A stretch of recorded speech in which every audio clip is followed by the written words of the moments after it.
حتیٰ کہ یہاں تک کہ عفو وہ حد سے بڑھ گئے، وقالوا اور وہ کہنے لگے قد مس یقیناً چھو لیا، مس کر لیا، آباءنا ہمارے آبا و اجداد کو، الضراء تنگی نے، والسراء اور خوشی نے، فأخذناہم تو ہم نے پکڑ لیا انہیں، بغتتاً اچانک، وہم اور وہ لا یشعرون شعور نہیں رکھتے تھے، خبر نہیں رکھتے تھے۔ تو کیا ترجمہ ہوا کہ ہم نے برائی کی جگہ بھلائی سے بدل دی، یہاں تک کہ جب وہ حد سے آگے بڑھ کر کہنے لگے کہ پریشانی اور خوشی تو ہمارے آباء و اجداد کو پہنچتی رہی ہے، تو ہم نے اچانک انہیں پکڑ لیا اور انہیں اس کی خبر بھی نہ ہوئی، ہم نے اچانک انہیں پکڑ لیا اور انہیں اس کی خبر بھی نہ ہوئی۔ ولو اور اگر ان اہل القرى بے شک یہ کہ بستی کے رہنے والے آمنو ایمان لے آتے، واتقوا اور وہ ڈرتے، لفتحنا تو البتہ ہم کھول دیتے، علیہم ان پر، برکات برکتیں، من السماء آسمان سے، والارض اور زمین کی، ولیکن اور لیکن کذبوا انہوں نے جھٹلایا، فاخذناہم تو ہم نے انہیں پکڑ لیا، فاخذناہم تو ہم نے انہیں کیا کر لیا؟ پکڑ لیا، بما کانوا یکسبون اس چیز کے بدلے میں جو وہ کماتے رہے، اس چیز کے بدلے میں جو وہ کماتے رہے۔ مطلب یہ کہ اگر بستیوں میں رہنے والے لوگ ایمان لاتے، تقوی اختیار کرتے، تو ہم ضرور ان پہ آسمان اور زمین سے برکتوں کے دروازے کھول دیتے، لیکن انہوں نے تکذیب کی، انہوں نے جھٹلایا، تو ہم نے انہیں پکڑ لیا ان کے اعمال کی وجہ سے جو وہ کرتے تھے، ان کے اعمال کی وجہ سے ہم نے انہیں پکڑ لیا۔ افا امینا تو کیا، کا معنی کیا، فا کا معنی تو، امینا مامون ہونا، بے خوف ہونا، تو کیا وہ بے خوف ہو گئے؟ کون بے خوف ہو گئے؟ اہل القرى بستی کے رہنے والے، بستیوں کے رہنے والے، تو کیا بے خوف ہو گئے بستیوں کے رہنے والے، ان یہ کہ یأتیہم آ جائے گا ان کے پاس، بأسنا ہمارا عذاب، بیاتن راتوں رات، وہم اس حال میں کہ وہ سب نائمون سو رہے ہوں گے۔ تو کیا بستیوں والے اس بات سے بے خوف ہو گئے کہ ان پر راتوں رات ہمارا عذاب آ جائے گا جبکہ وہ سو رہے ہوں؟ او امینا یا وہ بے خوف ہو گئے، او امن اہل القرى یا بستی والے بے خوف ہو گئے، ان یأتیہم بأسنا کہ آ جائے گا ان پر ہمارا عذاب، ضحا دن چڑھے یعنی صبح کے وقت میں، وہم یلعبون اور وہ کھیل رہے ہوں گے۔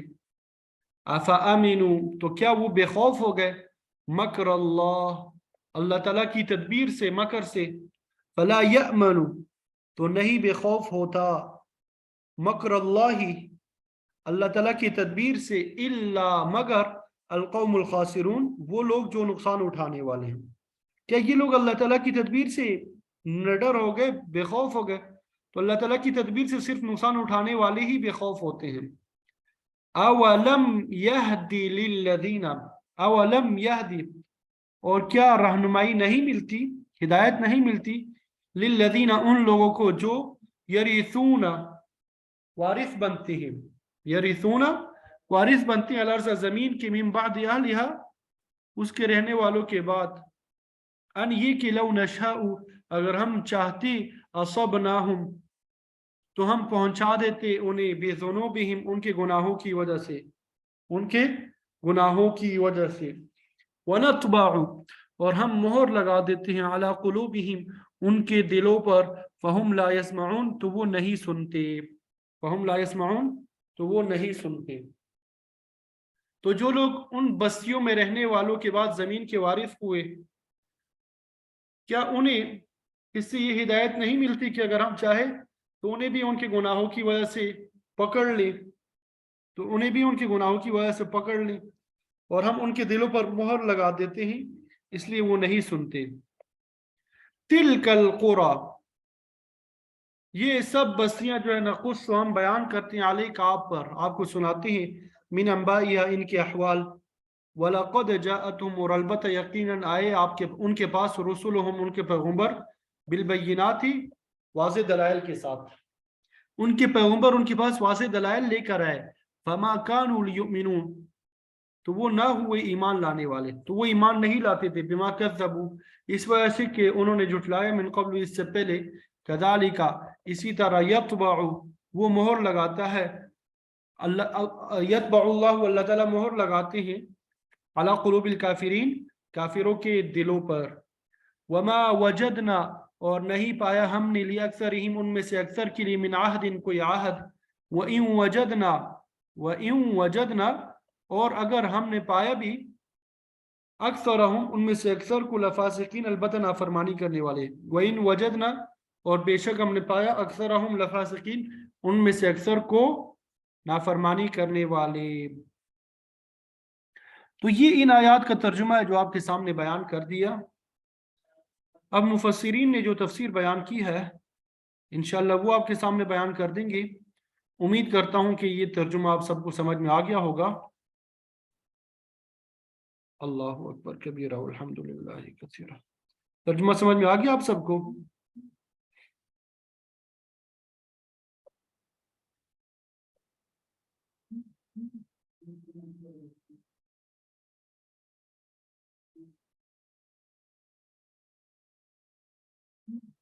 اللہ،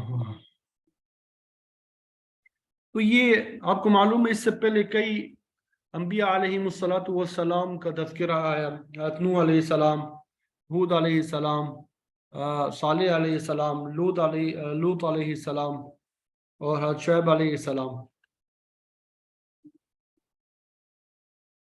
تو اللہ تعالیٰ مختلف انبیاء کو بھیجتے رہے مختلف اقوام کی طرف۔ تو اب یہاں فرما رہے ہیں کہ ہم نے نہیں بھیجا کسی بستی میں کوئی رسول۔ قریہ یہ کسی بھی آبادی کو کہتے ہیں، چاہے وہ چھوٹی ہو یا بڑی، چھوٹے سے لے کے بڑے شہروں تک کے لیے قریہ کا لفظ استعمال ہوتا ہے۔ تو مصر کے بڑے بڑے شہروں پر بھی بستی کا اطلاق کیا گیا، ٹھیک ہے۔ تو ہم نے نہیں بھیجا کسی بستی میں کوئی نبی، لیکن ہمارا دستور یہ رہا ہے، طریقہ یہ رہا ہے، اِلَّا أَخَذْنَا أَهْلَهَا، کہ ہم پکڑتے ہیں اس کے رہنے والوں کو، ہم پکڑتے ہیں اس کے رہنے والوں کو، بالبأساء والضراء، بدحالی اور تکلیف کے ساتھ۔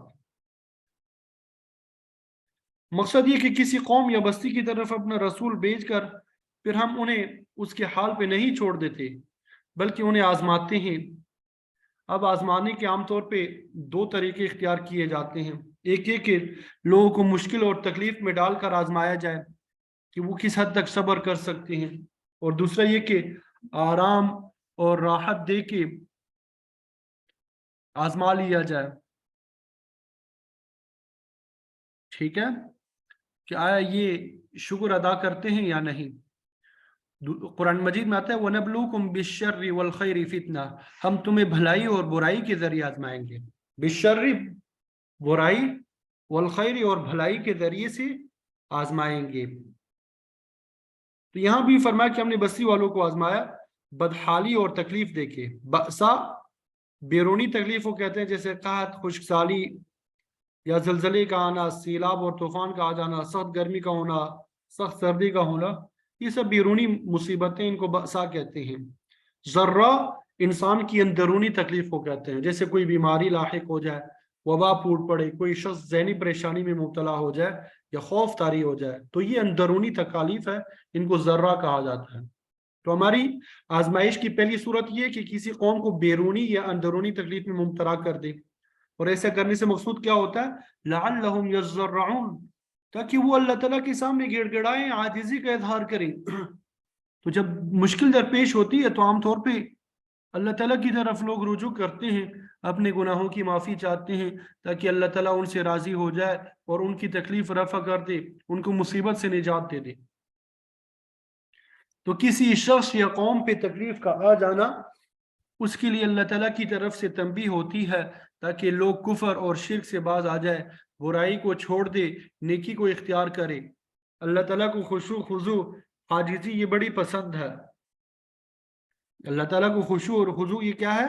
بڑی پسند ہے۔ تو یہ آزمائش کا پہلے طریقہ جو آپ کے سامنے بیان کر دیا۔ اب آزمائش کا دوسرا طریقہ یہ بیان کر رہی ہیں، ثم بدلنا مکان السیئۃ الحسنہ، پھر ہم برائی کو بھلائی میں بدل دیتے ہیں۔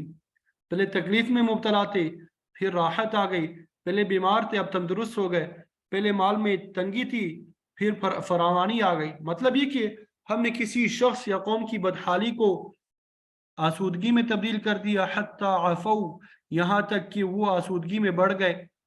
عفو کا معنی بڑھنا اور پھلنا پھولنا ہوتا ہے، یعنی جب انہیں آرام اور راحت میں فراوانی حاصل ہو گئی، وقالوا، تو انہوں نے کہا، قد بس آباءنا الضراء والسراء، یہ تکلیفیں اور راحتیں ہمارے آباء و اجداد کو بھی آتی رہی ہے، یہ کوئی نئی بات نہیں ہے۔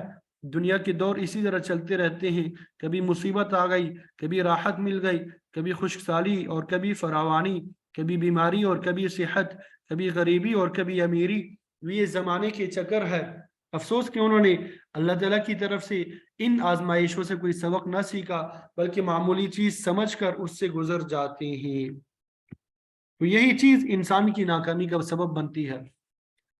اللہ تعالیٰ یہ جو انسان پہ مختلف حالتیں طاری کرتا ہے تاکہ وہ ان سے سبق حاصل کرے، تکذیب سے باز آ جائے، سرکشی کو چھوڑ دے، اللہ تعالیٰ کی طرف متوجہ ہو کے رجوع کرے۔ تو جو لوگ ان تنبیہان کا اثر قبول کر کے اللہ تعالیٰ کی طرف متوجہ ہو جاتے ہیں، سیدھے راستے کی طرف آ جاتے ہیں، وہ کامیاب ہو جاتے ہیں، اور جو نظر انداز کر دیتے ہیں وہ ہمیشہ ناکام رہتے ہیں۔ تو جب اللہ تعالیٰ کسی قوم کو راحت عطا کرتا ہے تو پھر وہ قوم دو گروہوں میں تقسیم ہو جاتی ہے۔ جو مومن ہوتے ہیں وہ اسے اللہ تعالیٰ کا احسان مانتے ہوئے اس کا شکر ادا کرتے ہیں، اور جو منافق ہوتے ہیں وہ تکبر میں مبتلا ہو جاتے ہیں، غفلت میں پڑ جاتے ہیں، حتیٰ کہ اللہ تعالیٰ کو بھی اور آخرت کو بھول جاتے ہیں۔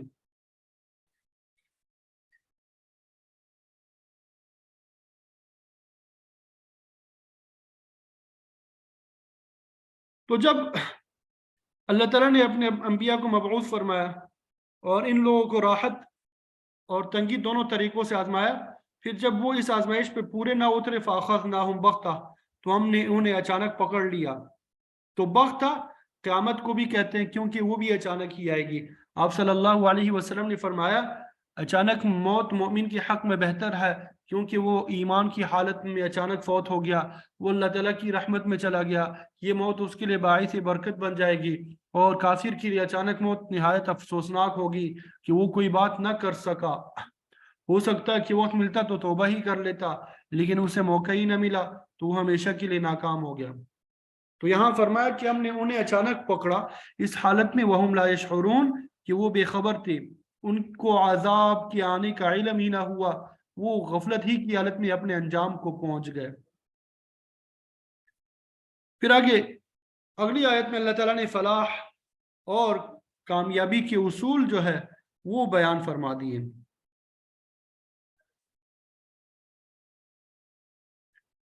ان ذرائع کو بتایا کہ جن کی وجہ سے انسان دنیا اور آخرت میں کامیاب ہو سکتا ہے، اللہ تعالیٰ کی گرفت سے بچ سکتا ہے۔ وہ کیا ہے؟ وَلَوْ أَنَّ أَهْلَ الْقُرَىٰ،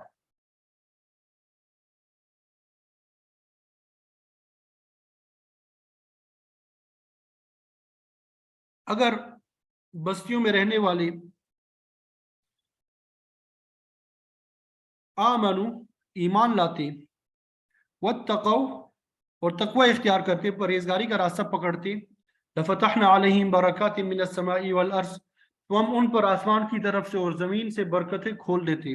یعنی اگر یہ لوگ اللہ تعالیٰ کی گرفت سے ڈرتے، کفر، شرک اور معاصی سے بچتے رہتے، تو یقیناً ان پر اللہ تعالیٰ کی رحمتوں کا نزول ہوتا، آسمان اور زمین کی برکات کے دروازے کھل جاتے۔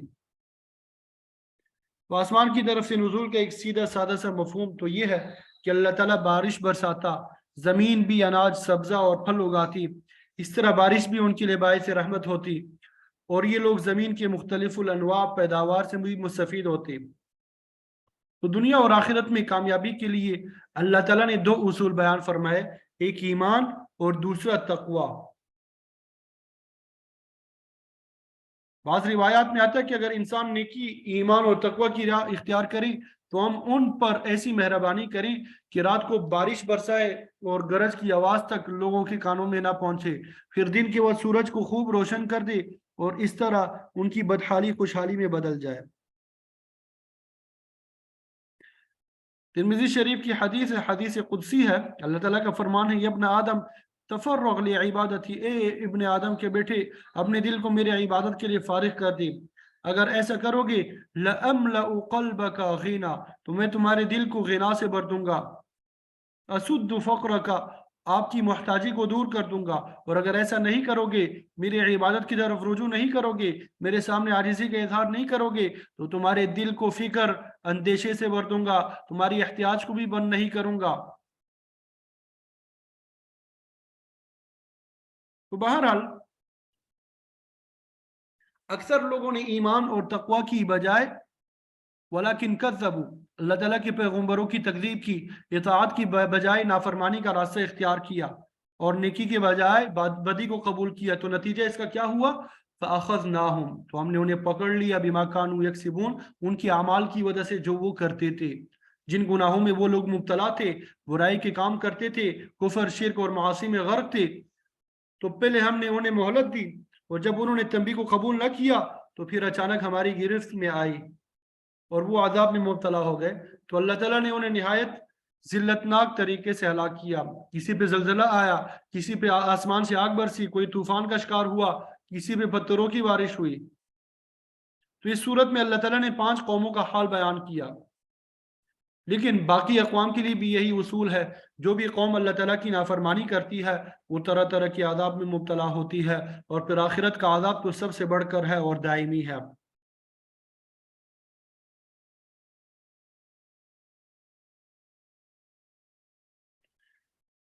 اللہ اکبر کبیرہ۔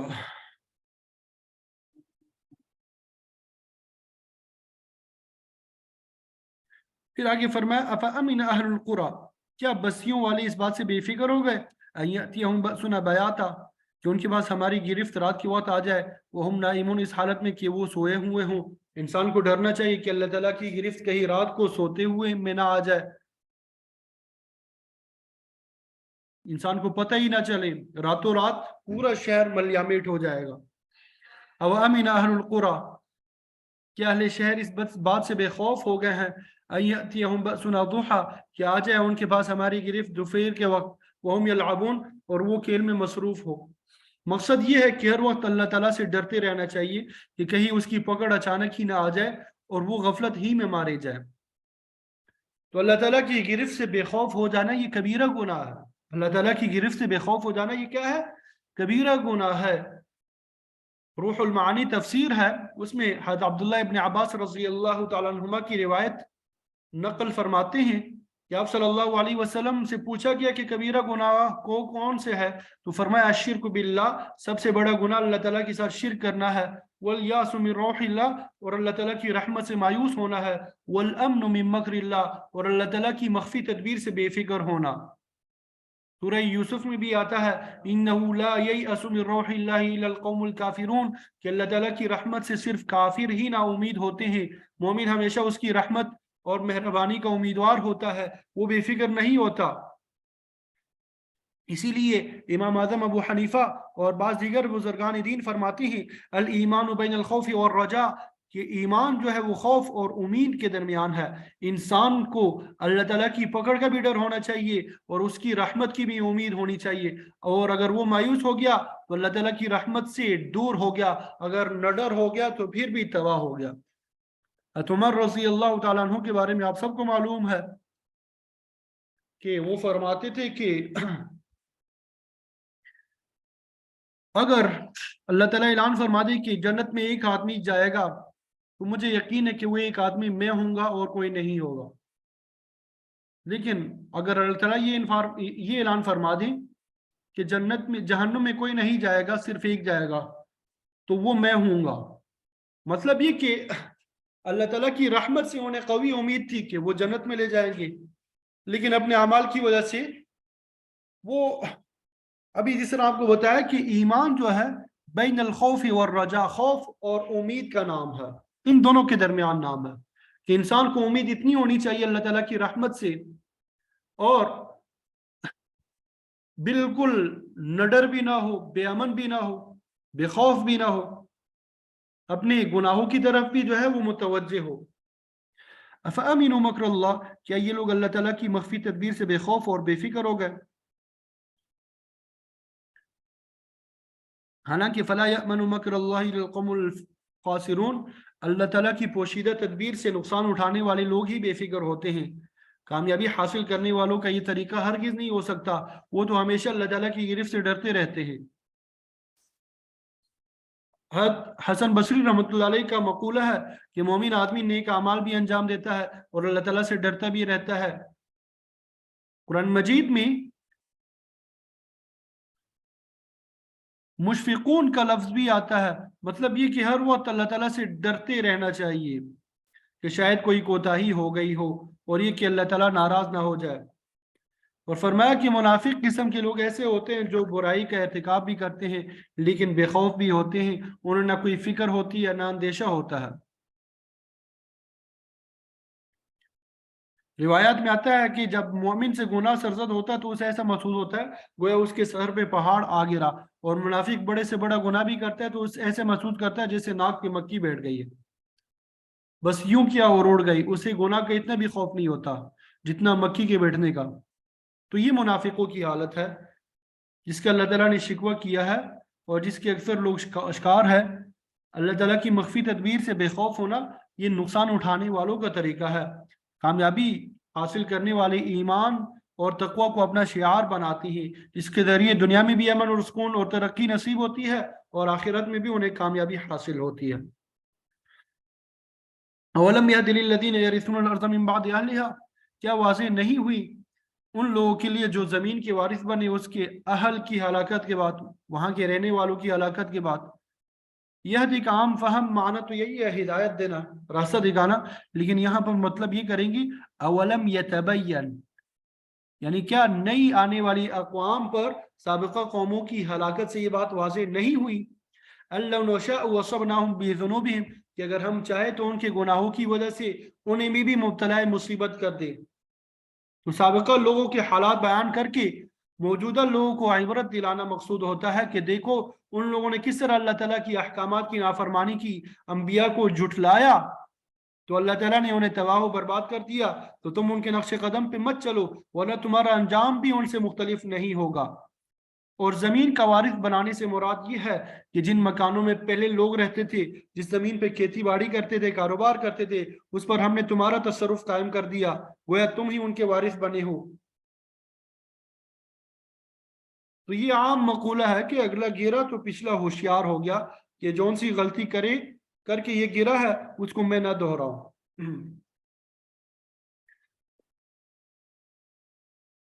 اللہ اکبر۔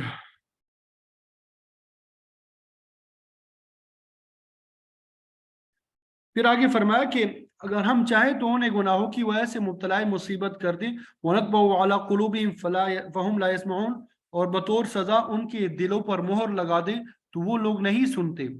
اللہ تعالیٰ کا یہ قانون ہے کہ پہلے گناہ ہی پر دل میں ٹپر نہیں لگاتا، بلکہ انسان جو برائی اختیار کرتا جاتا ہے اس کا دل سیاہ ہوتا جاتا ہے، اور پھر آخر میں اس کے دل پہ مہر لگا دی جاتی ہے۔ اس کا نتیجہ یہ ہوتا ہے کہ اس کی صلاحیت اور استعداد ہی ختم ہو جاتی ہے، پھر اس کے نزدیک نیکی اور برائی میں کوئی تمیز نہیں رہتی، برائیوں میں بڑھتا ہی چلا جاتا ہے۔ ختم اللہ علی قلوبہم، یہ کیفیت ہو جاتی ہے۔ تو اب ان کے لیے یہ بہت بڑا عذاب ہے، جب کسی کے دل پہ ٹھپا لگ جاتا ہے تو وہ دل سخت ہو جاتا ہے، جو کہ بڑی سخت ہی خطرناک بیماری ہے۔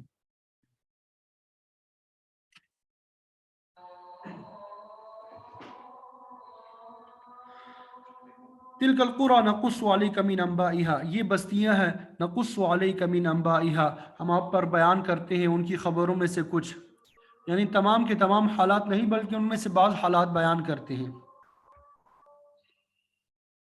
وَلَقَدْ جَاءَتْهُمْ رُسُلُهُمْ بِالْبَيِّنَاتِ، البتہ ان بستیوں اور قوموں کے پاس ہمارے رسول آئے واضح باتیں لے کر۔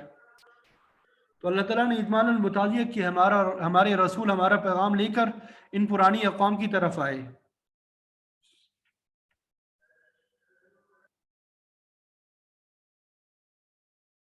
فما كانوا ليؤمنوا بما كذبوا من قبل، تو وہ لوگ اس چیز پہ ایمان لانے والے نہیں تھے جسے وہ پہلے جھٹلا چکے تھے. جب اللہ کے نبی نے اللہ تعالیٰ کا پیغام پہلی دفعہ پہنچایا، امت نے نہ مانا، تو پھر کتنے بھی دلائل اور شواہد پیش کیے، ان لوگوں نے نہیں مانا. مفسرین فرماتے ہیں کہ کافر لوگ قیامت کے دن اللہ تعالیٰ سے درخواست کریں گے کہ ہمیں واپس دنیا میں لوٹا دیا جائے، ہم نیکی اختیار کریں گے. لیکن اللہ تعالیٰ فرمائیں گے وَلَوْ رُدُّوا لَعَادُوا لِمَا نُهُوا عَنْهُ، اگر ان کو ہم واپس بھی لوٹا دیں تو پھر بھی وہی کچھ کریں گے جس سے انہیں منع کیا گیا. كَذَلِكَ يَطْبَعُ اللَّهُ عَلَى قُلُوبِ الْكَافِرِينَ، اسی طرح اللہ تعالیٰ کافروں کے دلوں پہ ٹھپا لگا دیتا ہے ان کی ضد، عناد اور تعصب کی وجہ سے. وَمَا وَجَدْنَا لِأَكْثَرِهِم مِّنْ عَهْدٍ، ان میں سے اکثریت میں کوئی عہد نہیں پایا، یعنی اکثر لوگوں نے عہد کی وفا نہیں کی.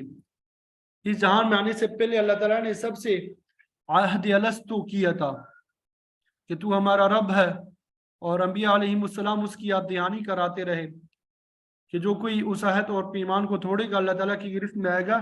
لیکن اکثر لوگوں نے عہد کی وفا نہیں کی.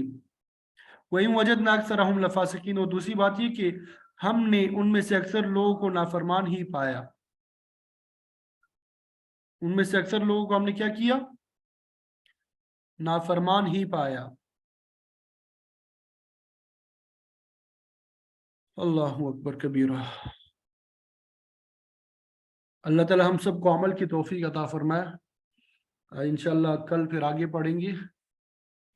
جزاکم اللہ خیرہ.